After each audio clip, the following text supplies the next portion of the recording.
Hi guys, I'm Kalilah Reynolds and I'm back with another episode of What's in It for Me? This is a partnership with the Ministry of Finance to talk about different aspects of the country's economic reform program and how it directly affects us. What's in it for you? What's in it for me?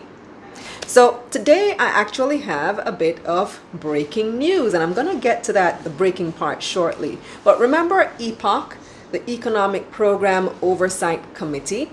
It was originally co-chaired by Richard Biles and is now headed by Keith Duncan, both bankers, both from the private sector.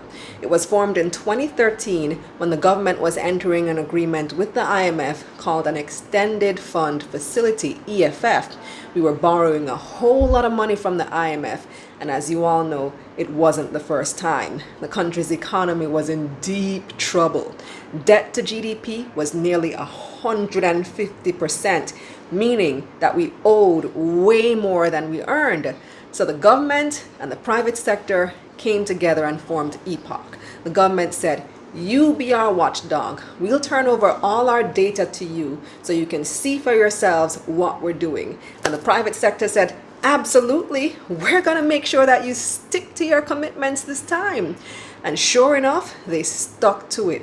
Quarter after quarter, Richard Biles would call a press conference and report to the nation all the government's targets under the IMF program, which ones they met, which ones they missed, and whether they had any concerns. And it's a lot of work pouring over all these numbers, so I have to applaud EPOC for sticking to it. I think it's a major reason that the country has finally been successful in turning things around, because we had that public accountability and the private sector through EPOC was on the government's tail, watching like a hawk.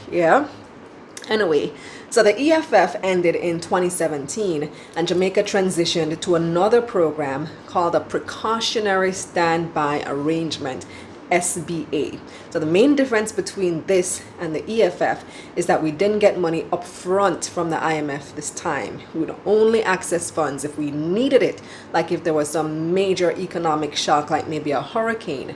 Because even though the economy was doing much better by 2017, things were still delicate. One big shock like a hurricane could send us right back to square one. So the SBA was like a just in case, almost like insurance from the IMF. A little bit before we transitioned to the SBA, Keith Duncan took over from Richard Biles as co-chair of EPOC and continued the stellar work of being that sort of economic watchdog. But here's the thing. So the SBA is coming to an end this November. After that, no more IMF program.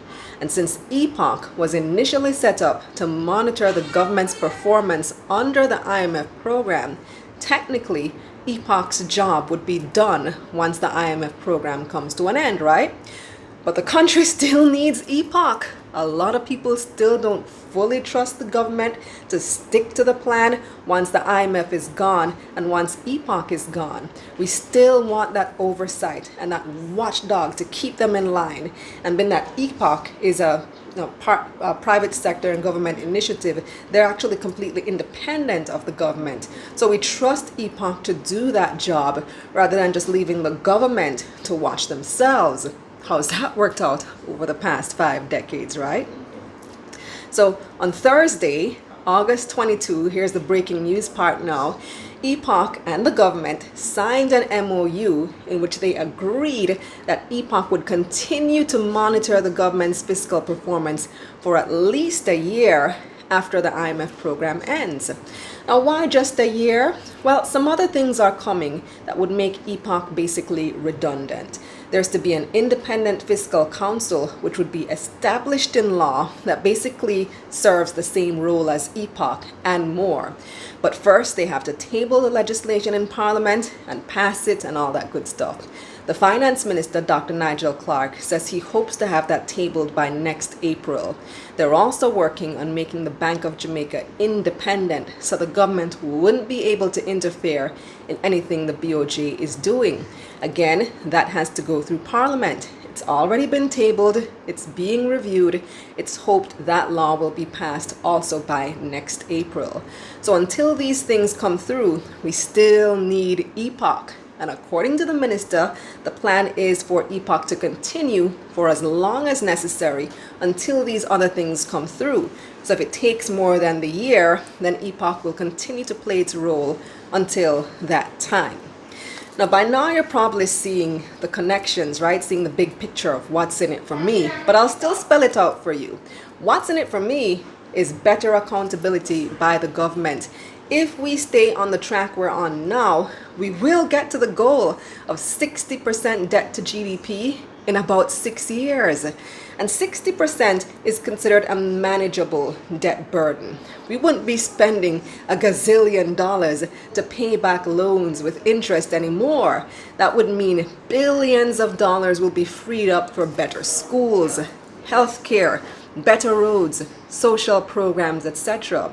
We've already started seeing some of that over the past couple of years, and we're only at about 98% debt to GDP now, down from, remember I told you, nearly 150%. So imagine what will happen when we bring it down further to 60%. This country will be truly ready for takeoff. More jobs, better pay, better living conditions. That's what's in it for me. I'm Kalilah Reynolds.